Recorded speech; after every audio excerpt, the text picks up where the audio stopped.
পেহেলগামী সাম্প্রতিক প্রাণঘাতী হামলার পর ভারত পাকিস্তান সম্পর্ক ফের উত্তপ্ত হয়ে উঠেছে। সীমান্তে উত্তেজনা, কূটনৈতিক বিবৃতি ও সামরিক প্রস্তুতির ইঙ্গিত দুই দেশের মধ্যকার সম্পর্ককে এমন এক জায়গায় নিয়ে এসেছে যেখান থেকে যে কোনো সময় সংঘাত বাড়তে পারে বলে আশঙ্কা করছেন বিশ্লেষকরা। এর মধ্যেই প্রশ্ন উঠছে, এই উত্তেজনার মাঝখানে চীনের ভূমিকা কি হবে।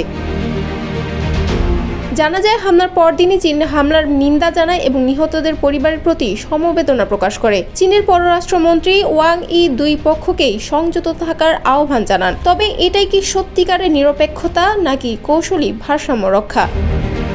বাংলাদেশের প্রথম 5D AI ইনভার্টার যুক্ত সর্বোচ্চ বিদ্যুৎ সাশ্রয়ী যমুনা এয়ার কন্ডিশন। চীন ও পাকিস্তান দীর্ঘদিনের কৌশলগত মিত্র।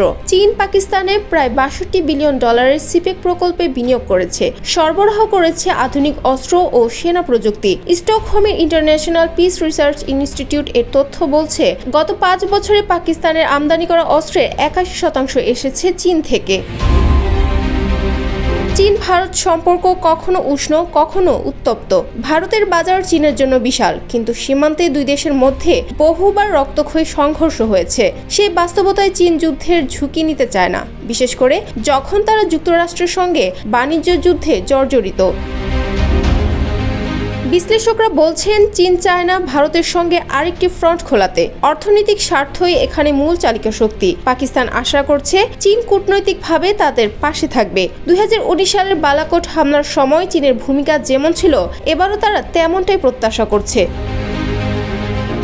বিশ্লেষকরা বলছেন, পাকিস্তান চীনের কাছ থেকে গোয়েন্দা তথ্য ও অস্ত্র সরবরাহে নির্ভরশীল। চীনের কাছ থেকে পাওয়া PL-15 এবং SD-10 ক্ষেপণাস্ত্র ভারত পাকিস্তান সংঘাতে ব্যবহৃত হতে পারে বলেও আশঙ্কা করা হচ্ছে।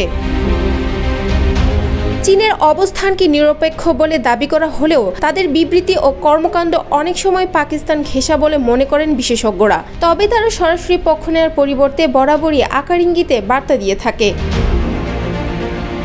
ভারত পাকিস্তান দুই দেশই পারমাণবিক শক্তিধর, যা বড় ধরনের সংঘাতকে বাধা দিচ্ছে। চীন চায় না এই সংঘাতকে তারা সরাসরি জড়িয়ে পড়ুক, কিন্তু তাদের স্বার্থে এমন এক ভারসাম্য বজায় রাখতে চাইছে যেখানে তারা পাকিস্তানের পাশে থেকেও ভারতের সঙ্গে সম্পর্ক নষ্ট না করে।